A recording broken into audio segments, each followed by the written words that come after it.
Hey, it's Sebastian with NFM Lending. Welcome to our Building Wealth Workshop. So some things we're going to be talking about here in this workshop is how to build a strong financial foundation, step-by-step guide to financial freedom, retiring rich on what you make now, financial stability in months, and how to make nickels out of pennies. So if you have any comments or questions, please put them below and make sure to subscribe to the channel for more information just like this one. Now, some important facts I want to go over is, did you know that 70% of Americans live paycheck to paycheck, and about 50% of the workforce has no pension? When Social Security was originally created, the life expectancy was 62 years old. Now it's in the 80s. So a lot of people don't have the plans for retirement, and Social Security may not be giving them enough to retire comfortably. Something else I want to go over is 62% of Americans retire on less than $10,000 per year in income. And 55% of Americans always on or sometimes worry about their money. 75% of Americans fear that they aren't saving enough money for retirement, and only a few are willing to do something about it. So here are some statistics or facts I want to throw your way as well. So if you were 45 years old and you put $100 per month in investments at an average of 10% returns, you will have $71,880 by the age of 65. But if you start a little bit early and you were 35 years old, putting $100 per month in investments at an average return of 10%, you'll have about $206,440 by the age of 65. And then the ultimate show of the power of compound interest, if you start even 10 years earlier at age 25, putting $100 per month in an investment at an average return of 10% annually, you will have $555,000 by the age of 65. So the important thing is making your money work for you. That's how you're going to build wealth. So some key steps to keep in mind.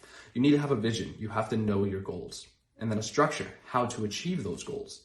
And the most important part is the scheduling, making a plan so that you can reach and attain those goals. So remember, life is a game. Not everyone plays. Structure your life for success. You plan it and then you do it. It is proven in society that there are three ways to get rich. You either inherit it, which is about 10% of us. You invest it, which is about 10% of us, or through monthly accumulation, which is the other 80% of us. Now, let's get into the steps for financial freedom. So, Money 101, how to retire a true millionaire. There's 4 forms of money motivation. It's either survival, you're just getting by, or stuff, you're getting enough to buy the things that you want, the vacations, the cars, the watches, the purses, etc. But then the next step is financial security. When you have at least $2 million in the bank, your cars and your houses are paid for, you don't really need to worry about the next 3, 4, 5 years. And step 4 is legacy, changing the planet and being charitable at a very high level. And it's possible for you too, as long as you believe it. That's the key part. If you don't think this is attainable for you, then unfortunately, it probably won't be. There's a famous quote that I love that says, whether you think you can or you think you can't, you're both right. So, how are we going to do this? With 3 tools, okay? 3 accounts at one bank. You're going to have a checking account to pay all of your bills and leave about $50 in there. You don't want to use your checking account for anything else other than paying your bills. No random ATM transactions, no random cashing out, no random Zelle transactions, etc. Then you want to have a savings account.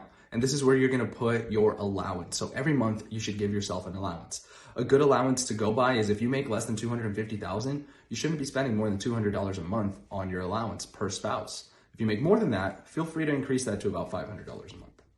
Now, the last account would be a money market. This is where you're going to put your survival number. If you don't know what a survival number is, it's all of your monthly expenses that you need to survive. So mortgage payment, car payments, minimums on your credit cards, any personal loans, any other type of debt that you have to pay monthly, like health insurance, etc. You need to have at least 3 times in your survival account. Now, true wealth comes when you can build this up to 6 months or 10 months worth, right? Because you want to be able to, if something happens, you have a safety net there. So the longer you can make that, the better, but you never want to have less than 3 months in that account. And you only want to keep about 2 credit cards. 1 for personal, 1 for business use, and put everything on 1 card. That way you're not paying extreme amount of interest on multiple credit cards. You don't risk having any late payments. And if you have a credit card that gives you a lot of points or rewards, you can jack them up all on 1. So make sure that you're not getting 5, 10, 15 different credit cards. You want to try to stay away from that as well. and our 6 steps to financial freedom. So number one, you're gonna track every dollar that comes in and out, and you can do this through a monthly budget. If you haven't seen our budget video, I'll put the link to it at the end of this video. Make sure you check it out. Now, number two, you're gonna pay off all of your credit card debt. First, you're gonna go 2/3 of your money to paying off credit cards, 1/3 towards savings. We talk about that as well in our monthly budget class. Next, you're gonna have your float account or your 3 times survival number account. So again, you wanna have minimum 3 months worth of your survival number, but if you can build it up to 6 months or a year, even better. 4, you're gonna invest in your retirement accounts. You're gonna try to max out your retirement as early as possible and just let that continue to grow. As you saw in the example I just mentioned, the longer time that your money has to grow, the more it's gonna compound and the more it's gonna grow. Number 5, you're gonna invest in the stock market. So after your retirements are maxed out, you're gonna invest in a mutual fund or individual stocks that you like. Make sure you speak to a financial advisor to know what stocks and what type of investing is right for you. And number 6, you're gonna prepay your mortgage. You wanna do this so you can get rid of the interest that you're paying and also get rid of that debt as well. That'll really create some freedom in your life. Now, let's go over the 6 steps to wealth in detail. So number 1, tracking. You're gonna have 3 main money flow accounts. Your checking to pay all your bills. You're gonna have about $100 left in there. Then your savings or allowance account, where this is your spending money. You wanna make sure you don't go over this any single month. Okay, and number 3, your money market or float account. This is where you have minimum 3 times your survival number. You wanna keep at least 6 months or 12 months in there if you can, just for that extra security. So all creditor bills that come in, you're gonna put them in a pile. All income and paychecks that come in, put those in another pile. And then you're gonna try to line up all your bills to be paid around the same time every month, right? Most debitors or creditors will accommodate if you ask for a specific due date, but the reason you wanna do this is you don't wanna get lost in different due dates, and you definitely don't wanna miss a payment and get a late payment that'll hurt your credit score. So make sure you try to get everything paid off at the end or at the beginning of the month, so you know how much money you have to work with for the rest of the month. Now, step 2, you wanna be debt-free. So average credit card interest rates are at around 17%. The maximum law for credit card rates is at 27%.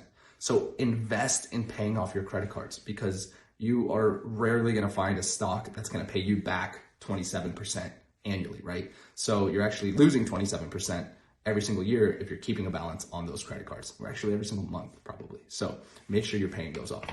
Now, the 3rd step is gonna build your survival account, right? So, I explained this a few times, but basically you wanna come up with your survival number. What is the minimum monthly payment of all of your debts that you need to absolutely pay every month? And make sure you build the survival account up to at least 3 months worth. If you can get to 6 months, even better. Number 4, you're gonna maximize your retirement. If you have a Roth IRA, then you wanna put the maximum per month to make sure you stay within the annual contribution limits. If you don't have a Roth IRA, talk to your financial advisor about if this is a good option for you and how you can get started investing. The earlier you do it, the more it's gonna grow. Now, your 401k company match. This is a raise that you may not be taking advantage of, right? 401ks are free money because your employer is matching that income. So there's annual max contributions as well, and you should be maxing it out, making sure you're getting the full benefit that your employer is matching. And if you're self-employed, think about getting a self-employed pension fund. But again, make sure you speak to a financial advisor to see if these options are right for you and how much you should be putting in every single month to maximize your retirement funds. Remember those stats I mentioned in the beginning? So it's up to you to fund your retirement. And number 5, invest in the stock market. I prefer mutual funds just because it's a little bit of a safer investment. Make sure you talk to a financial advisor to figure out what stock plan is right for you. But basically, mutual funds have a bunch of stocks in them, and you own a percentage of each within those mutual funds. So you want to pick about 2 or 3 mutual funds that you like and invest in each one. The reason why is you want to diversify your portfolio. And then after a year or 2 of investing in these mutual funds, start one for each child that you have. The earlier you get started, the more that money's going to compound and the better off your children will be in the future. Okay. Also, prepay your mortgage. That is step 6. So what's a better investment? Let's think about it this way. If you pay 1/12 extra every month, you're going to shave about 8 years off your mortgage balance. So for example, if your house payment's $1,200, you're paying $100 extra, $1,300 every month, you're gonna save about $115,000 in interest of the life of the mortgage. The home's gonna continue going up in value no matter what over a long period of time. As we've seen the last 80 years in the United States, home values have appreciated about 3% annually.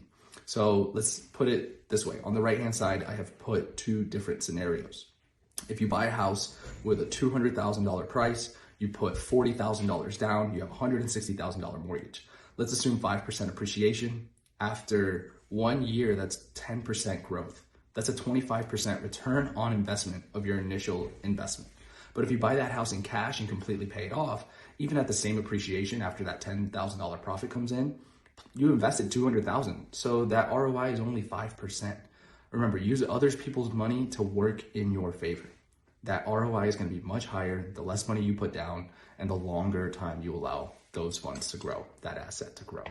Now, if you haven't seen our budget class, here's some things I want to remind you of. Okay, ask yourself, do you write your personal budget every single month? Do you only have a max 2 credit cards in your wallet? Do you have a personal budget float account or survival account with at least 3 months worth of your survival number? Do you currently max out your retirement accounts? Do you use only one bank for all of your accounts? Do you keep a zero balance on all of your credit cards? Do you prepay your mortgage every single month?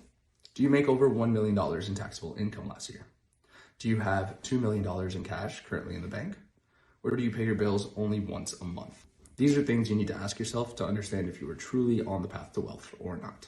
And lastly, go check out our budget class if you haven't already. Break down some really good tips and information on how to prepare your monthly budget. Thank you so much for watching. Subscribe to the channel for more home buying tips and finance tips. And please let us know if you have any questions.